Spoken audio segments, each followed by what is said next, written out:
आखिर तुम कब तक नजरें चुराते रहोगे उस परमेश्वर से?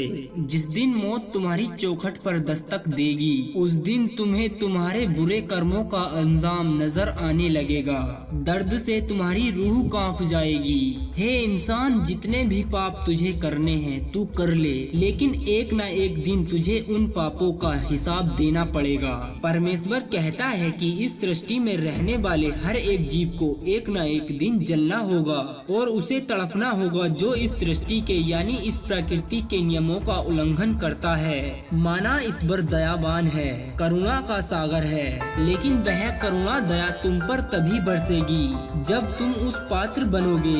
आप ये मत समझना कि आप अपनी सारी जवानी मौज मस्ती और अयासी में बिताकर बुढ़ापे के 2-4 दिनों को परमात्मा के हाथों सौंप देंगे तो उससे आपको स्वर्ग मिल जाएगा।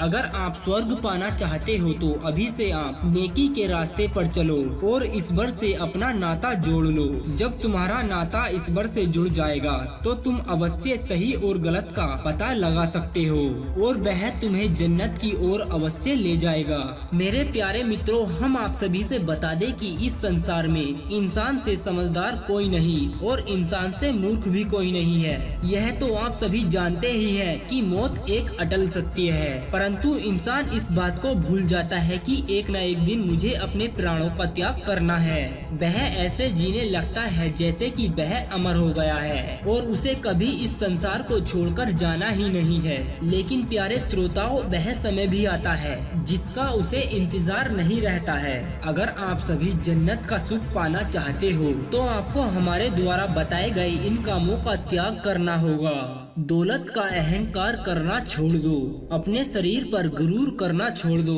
और अपनी सूरत पर भी नाज करना छोड़ दो और बेदौलत बदसूरत यानी अपने से छोटे लोगों को अपमानित करना छोड़ दो। प्यार इश्क मोहब्बत को व्यापार बनाना छोड़ दो। हम आप सभी को बता दें कि प्यार करना कोई गलत काम नहीं है, लेकिन प्यार को और इश्क को मनोरंजन बनाकर लोगों के साथ खिलवाड़ करना गलत नहीं बल्कि महापाप है। इसलिए प्यार को प्यार ही रहने दो, व्यापार मत बनाओ, वरना आपको नर्क का सामना करना बड़ा कठिन हो जाएगा। जीवों की हत्या करना बंद कर दो और मांस का सेवन करना भी बंद कर दो। आप शाकाहारी बनो।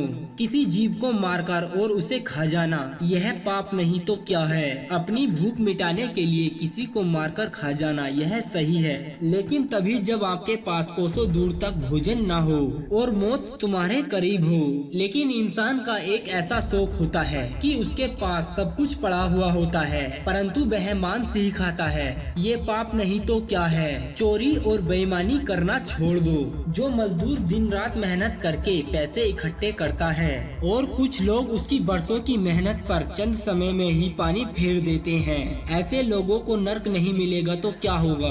प्यारे मित्रों, हम आप सभी को एक बात और बता दें कि हमने बड़े बड़े अमीरों को गरीबों से पैसे लूटते हुए देखा है, सिर्फ उनकी मजबूरी और बेबसी के नाम पर। इसका भी हिसाब ऊपर वाला चुन चुन कर लेगा और उन्हें देना होगा जो ऐसे घोर पाप करता है। सुना है जमाना डिजिटल हो गया है, पुरानी परंपराएं खत्म हो गई हैं। क्या डिजिटल जमाने का मतलब है पुराने संस्कारों को भूल जाना, अपनी संस्कृति को भूल जाना और माँ बाप को भूल जाना जिसने तुम्हें पैदा किया और पाल पोस कर इतना बड़ा कर दिया? अगर यही डिजिटल युग है तो मुझे ऐसे डिजिटल युग में नहीं जाना है और ना ही मुझे डिजिटल बनना है। मुझे तो अपने माँ बाप की सेवा करना और उन्हें सम्मान देना ही पसंद है और अपनी संस्कृति पसंद है, क्योंकि जन्नत माँ बाप के चरणों में ही होती है। अगर माँ बाप तुमसे खुश हैं तो तुम्हें भगवान की पूजा करने की भी कोई आवश्यकता नहीं है। इस काम से भगवान भी आपसे खुश हो जाएगा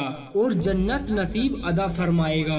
प्यारे मित्रों, हम उम्मीद करते हैं कि आप भी अपने माँ बाप की प्यार से सेवा करेंगे और उनको सम्मान देंगे और हम आशा करते हैं कि आपको हमारा यह वीडियो काफी पसंद आया होगा।